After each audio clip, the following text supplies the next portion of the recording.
One of my colleagues asked me to analyze a bunch of brains of psychopathic killers. Some of the brains that I've studied are people you know about. When I get the brains, I don't know what I'm looking at. It's a blind experiment. They give me normal people and everything. So I've looked at about 70 of these and came up and saw a number of pieces of data.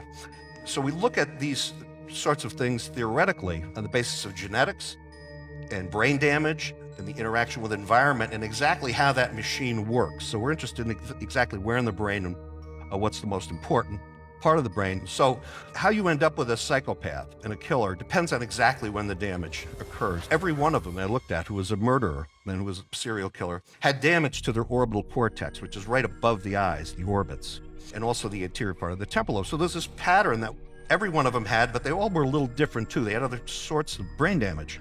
The key thing is that the major violence genes is called the MAOA gene. And there's a variant of this gene that is in the normal population.